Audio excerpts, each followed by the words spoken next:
Morning all the student. Myself Sandeep Das. I am your computer teacher.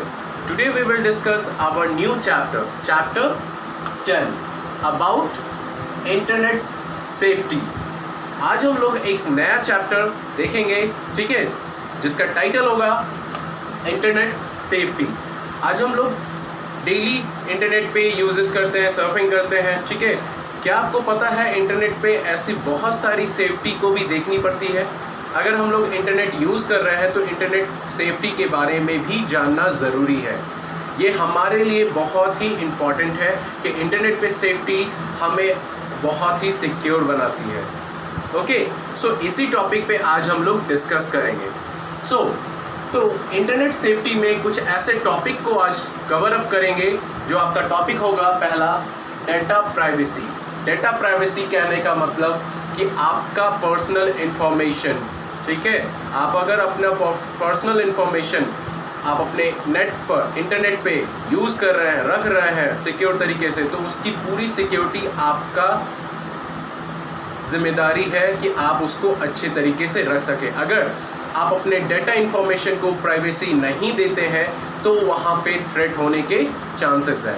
Okay, the next topic is responsible online behaviour. कैसे हम online जब use कर रहे हो internet को तो उस पर कैसा बिहेवियर हम लोग को रखना चाहिए, वो इस टॉपिक में देखेंगे. ओके, तो सबसे पहले आज हम जानेंगे कि डेटा प्राइवेसी. डेटा प्राइवेसी होता क्या है? What is data privacy? Okay student, the first topic is data privacy. Let's start.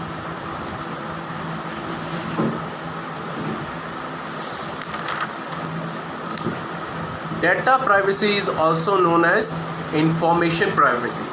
आपका डेटा प्राइवेसी कहलाता है कि आपका इंफॉर्मेशन, जो भी रिलेटेड इंफॉर्मेशन होता है उसे ही आपका प्राइवेसी बोला गया है. यानी आपके पर्सनल डिटेल या कोई भी जो डिटेल होते हैं उससे रिलेटेड वो इंफॉर्मेशन आपका प्राइवेसी कहलाता है, यानी information privacy. It has assumed importance with the most of the data become digitized and with the personal information being readily available online. आपका इंफॉर्मेशन, आपके डेटा इंफॉर्मेशन जो होता है वो डिजिटल वे में रखा जाता है आपके इंटरनेट पे, ठीक है. वो कभी भी किसी भी तरीके से अवेलेबल हो सकता है अगर आप उसे यूज़ कर रहे हैं इंटरनेट पे. तो पहले के समय में हम लोग अपने डेटा इन्फॉर्मेशन को फिज़िकल वे में रखते थे, ठीक है, यानी कोई रजिस्टर्ड में या किसी बुक्स वगैरह, किसी कॉपी वगैरह में पूरे उसे सिक्योर तरीके से लिख कर करके पेपर पेन का यूज़ कर करके अपने डेटा इन्फॉर्मेशन को सिक्योर रखते थे. लेकिन अभी वो समय आपका बदल चुका है. आपके जितने भी इन्फॉर्मेशन डेटा होते हैं वो डिजिटल वे में आपका सॉफ्ट कॉपी के रूप में आपके कंप्यूटर सिस्टम में या तो आपके इंटरनेट ऑनलाइन के थ्रू रखा जाता है. Okay, for example, while doing online shopping it is necessary to submit the postal address, contact detail and banking credential on the online shopping portal. अगर मान लीजिए एक एग्जांपल के रूप में आप ऑनलाइन शॉपिंग कर रहे हैं, ठीक है, वहाँ पे आपको सारी डिटेल देनी होती है, चाहे वो आपका पोस्टल एड्रेस हो, उसके बाद कॉन्टैक्ट डिटेल हो और बैंक से रिलेटेड डिटेल हो. जब ऑनलाइन शॉपिंग कर रहे हो तो ये सारी डिटेल आपको देनी पड़ती है. और वो सारी डिटेल आपका वो ऑनलाइन उसके सर्वर पे जा कर के स्टोर्ड हो जाता है, ठीक है, जो भी वेबसाइट यूज़ करते हैं. तो यहाँ पे साइबर थ्रेट होने का भी चांसेस ज़्यादा होता है क्योंकि आपने सारा इन्फॉर्मेशन डिटेल आप उस वेबसाइट पे अपना रख दिए हैं. So the possibility of the submitted information getting forwarded to the third party is high. अगर आप अपना सारा इन्फॉर्मेशन उस वेबसाइट पे रख दिए हैं ऑनलाइन के थ्रू, तो थर्ड पार्टी यानी कोई तीसरा जो यूज़र होगा आपके सारे इन्फॉर्मेशन को हैक कर करके मिसयूज़ कर सकता है. This information can be controlled by the third party through special malware, adware, spyware and so on.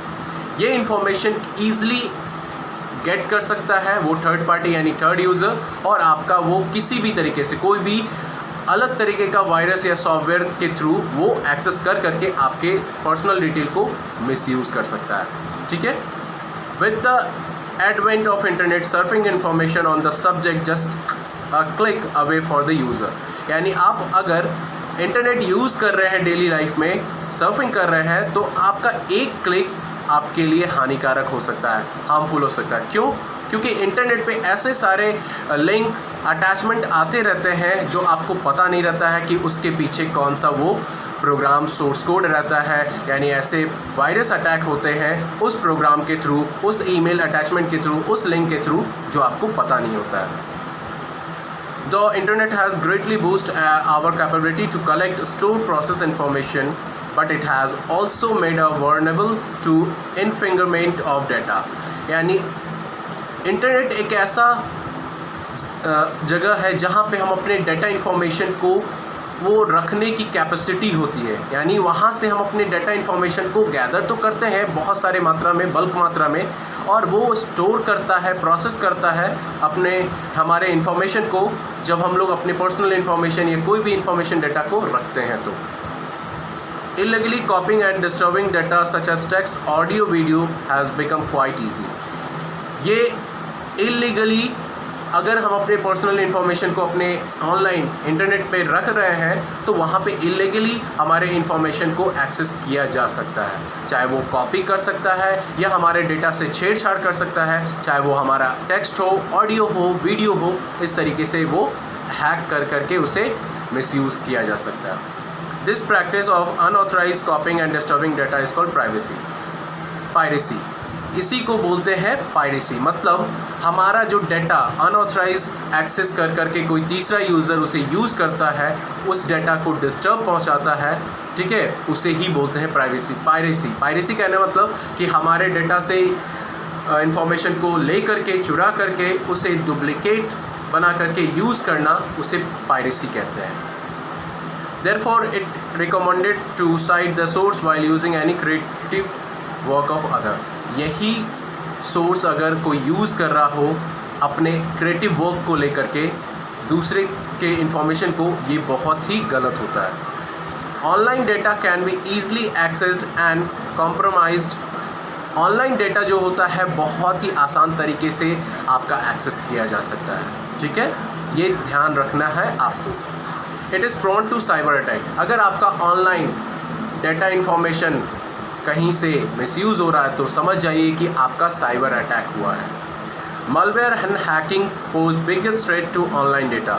Malware और हैकिंग एक ये सबसे बड़ा थ्रेट ये दोनों के द्वारा होता है ऑनलाइन डेटा, ठीक है। ऑनलाइन डेटा अगर आप रख रहे हैं तो ऑनलाइन डेटा ये दोनों ऐसे मैलिशियस सॉफ्टवेयर प्रोग्राम है जिसके थ्रू आपके पर्सनल इन्फॉर्मेशन डेटा क्या हो सकते हैं, एक्सेस हो सकते हैं। फॉर एग्ज़ाम्पल, एक हैकर आपका ईजिली क्या कर सकता है, आपके पासवर्ड को हैक करता है, आपके ईमेल अकाउंट को, सोशल नेटवर्किंग साइट को, ठीक है, और वो आपके पर्सनल इन्फॉर्मेशन को क्या करता है, यूज़ करता है, आपको ब्लैकमेलिंग करता है मिसयूज़ कर करके, ठीक है। इस तरीके से हैकर क्या करता है, आपके वो सारे पर्सनल इन्फॉर्मेशन वहाँ से हैक कर लेता है। Impersonation on social media is also on a rise. Social media पे भी ये ऐसे बहुत सारे देखने को मिल रहे हैं, ठीक है। It occur when the people is malicious in intent victim unsuspecting people to collect information. लेकिन लोगों को पता नहीं होता है कि हमारा डेटा इन्फॉर्मेशन शायद कोई देख रहा हो। यहाँ पे हमें पूरी सिक्योरिटी बरतनी होती है, ध्यान देना होता है अपने पर्सनल इन्फॉर्मेशन को लेकर के। Social media impersonation happen when a page or user is created resemble or appear as a legitimate social media page। अगर हम कोई पेज हम एक्सेस कर रहे हैं अपने सोशल मीडिया के थ्रू तो उस पेज को ध्यान से देखना होता है कि वो पेज हमारे सोशल मीडिया के लिए, हमारे पर्सनल इन्फॉर्मेशन के लिए सही है कि नहीं। अगर वो पेज कहीं से कुछ इफ़ेक्ट पहुंचा रहा है तो इसका मतलब कि आपका पर्सनल इन्फॉर्मेशन उस पेज के थ्रू कहीं और जा रहा है। Installing a good antivirus software can detect any type of software और malware.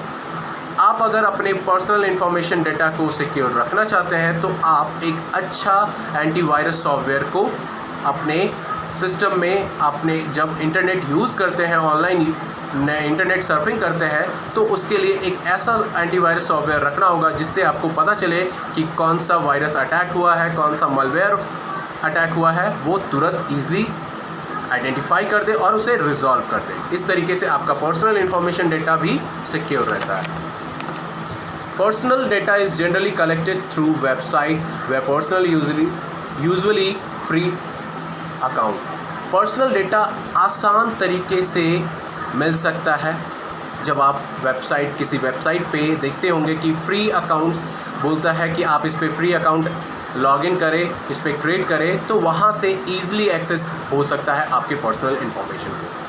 Personal information generally include full name, email address, password और contact number.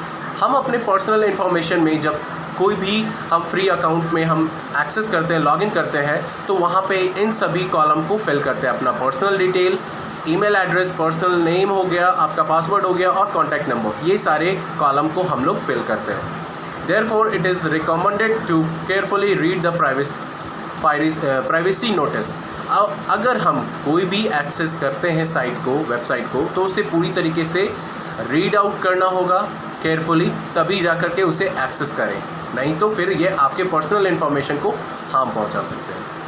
Chat rooms and forum are other platform from where the personal information can get compromised.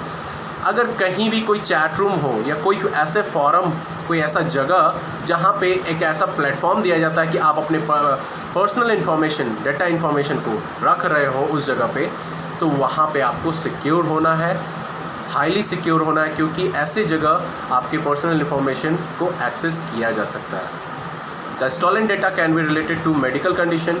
आपका जो data चोरी होता है वो data कोई भी फील्ड से हो सकता है। आपका मेडिकल से हो सकता है, मेडिकल कंडीशन से, फाइनेंशियल स्टेटस से, लोकेशन आपका आईपी एड्रेस के थ्रू, एजुकेशनल क्वालिफिकेशन का भी आपका वो डेटा हो सकता है। ये डेटा कहीं से भी किसी भी तरीके से चोरी हो सकता है।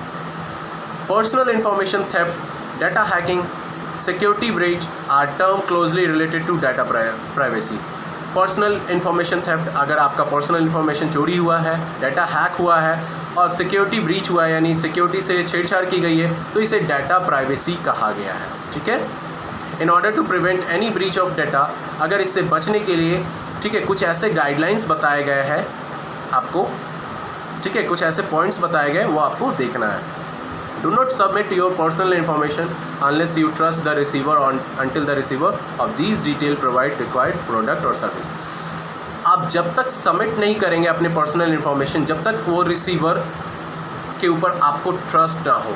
अगर रिसीवर बोलता है कि आप इस पर अपना पर्सनल इन्फॉर्मेशन पूरा इंटर कीजिए, उसके बाद लॉगिन कीजिए, एक्सेस कीजिए, जब तक आप उस पर पूरी तरीके से उस पर ट्रस्ट ना कर लें कोई भी प्रोडक्ट और सर्विस के लिए, तब तक आप अपने पर्सनल इन्फॉर्मेशन को पुट नहीं करेंगे, सबमिट नहीं करेंगे। दूसरा, make sure the information you share is encrypted in order to prevent chances of any unauthorised access. आपको श्योर होना है कि आपका जो इन्फॉर्मेशन अगर शेयर कर रहे हैं, ठीक है, तो चांसेस होता है कि वहाँ पे अनऑथराइज एक्सेस हो सकता है, यानी अनऑथराइज एक्सेस कि कहीं भी कोई भी थर्ड पार्टी, कोई तीसरा यूज़र आपका वो इन्फॉर्मेशन एक्सेस कर सकता है। Never give away too much personal information over the internet.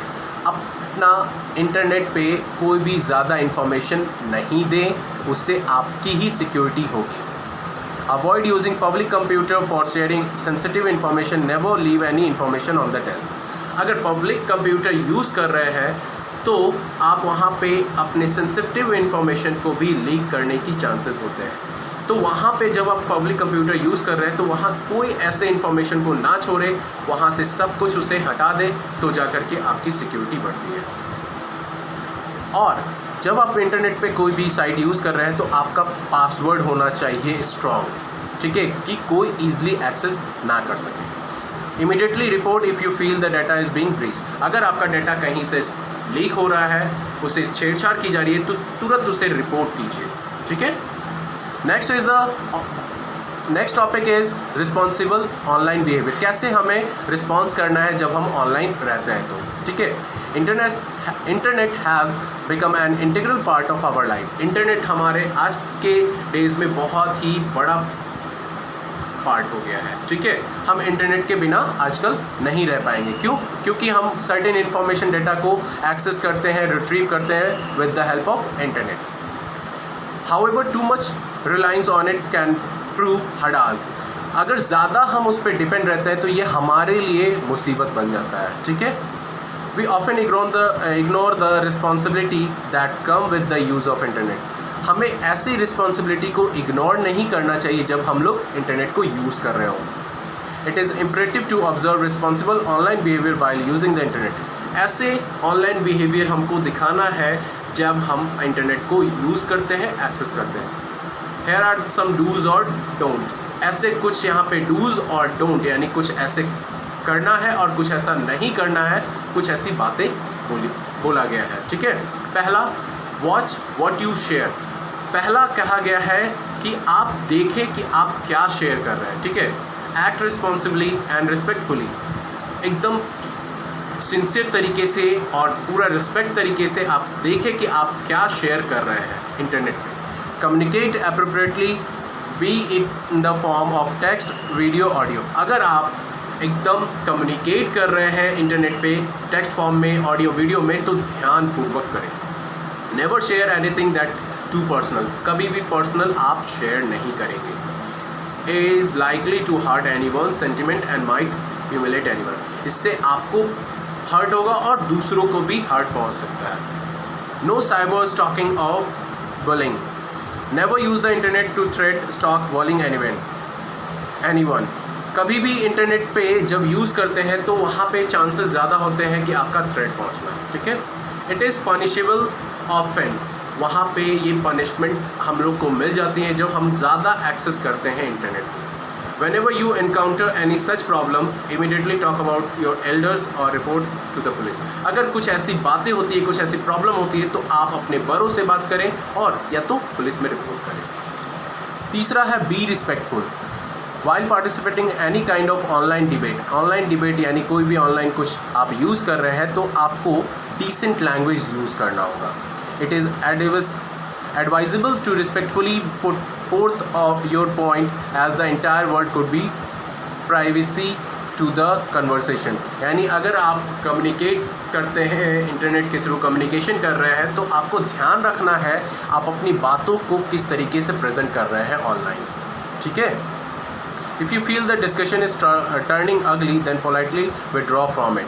अगर वहाँ डिस्कशन कुछ अलग वे में हो रहा है तो आप वहाँ से तुरंत क्विट कर लीजिए। It is important not to be part of any unproductive talk. यानी ऐसे बातों से दूर रहे इंटरनेट पे जो फालतू की बातें आपको ऑनलाइन कुछ दिख रहा हो, तो वहाँ से तुरंत क्विट कर ले, विड्रॉ कर ले। इससे आपके लिए ही बेनिफिट होगा। Stay aware. It is always good to keep yourself update about the latest online trend and cyber law.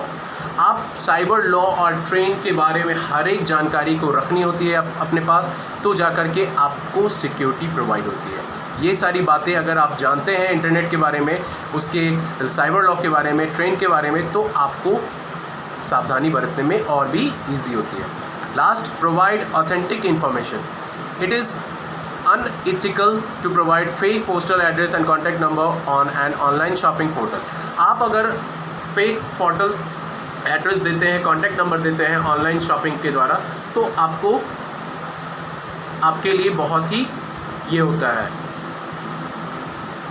मतलब अगर आप अपना रियल पर्सनल पोस्टल एड्रेस और कॉन्टैक्ट नंबर देते हैं तो इससे आपके लिए हानिकारक और हार्मफुल पहुंचता है आपके पर्सनल इन्फॉर्मेशन डेटा को।